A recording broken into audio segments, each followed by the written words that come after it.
সকলকে জানাই রানন্দিত জয়গুরু। পরম দয়াল শ্রী শ্রী ঠাকুরের রাতুল চরণে প্রণাম নিবেদন করে প্রত্যেকের মঙ্গল কামনা করে আলোচনা শুরু করছি। আমরা ইষ্টবিধি প্রত্যেকেই করি। প্রথমত গুরু প্রণাম, তারপরে শত অনুজ্ঞা পাঠ, তারপরে গিয়ে আমরা ইষ্টবিধিটা মন্ত্র বলার সাথে সাথে করে থাকি। কিন্তু শ্রী শ্রী ঠাকুর এক জায়গায় ইষ্টভীতি প্রসঙ্গে যখন আলোচনা হচ্ছে তখন বলছেন ইষ্টভৃতি ঠিক মতো করা যায়। তা আজকের আমাদের আলোচনার বিষয় সেই ঠিক মতো ইষ্টভীতিটা কীরকম। শ্রী শ্রী ঠাকুর সেদিন এই বিষয়ে কি বলেছিলেন আসুন সরাসরি জেনে নিই। সময়কালটা ছিল সেদিন ৩রা বৈশাখ ১৩৫৮ মঙ্গলবার।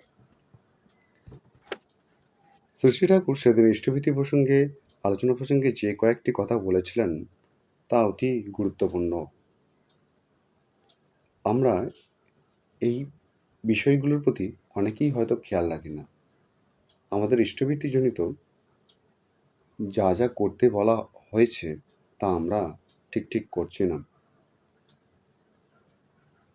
তিনি বলছেন যে নিজে হাতে ইষ্টভীতি করতে হবে, ঠিক সময়ে যথাস্থানে প্রেরণ করতে হবে, এরকম আরও কয়েকটি কথা। তাহলে চলুন ইষ্টভীতি প্রসঙ্গে আলোচনা প্রসঙ্গে বা ঠিক মতো ইষ্টভীতি কীভাবে করা যায় এই বিষয়টি নিয়ে সেদিন ঠিক কী বলেছিলেন আসুন জেনে নিই। তিনি বলছিলেন ইষ্টভৃতি ঠিক মতো করা যায়, নিজ হাতে গুরু সেবা করতে হবে। যারাই বড় হয় তারাই এটা করে, অন্যকে দিয়ে করালে শৈথিল্য আসে। নিজের ইষ্টভৃতি যথাসম্ভব নিজেই পোস্ট অফিসে গিয়ে পাঠানো ভালো। অশক্ত হলে অন্য কথা। ভাতৃভোজ্য ঠিক মতো দেবার প্রথা চালানো দরকার।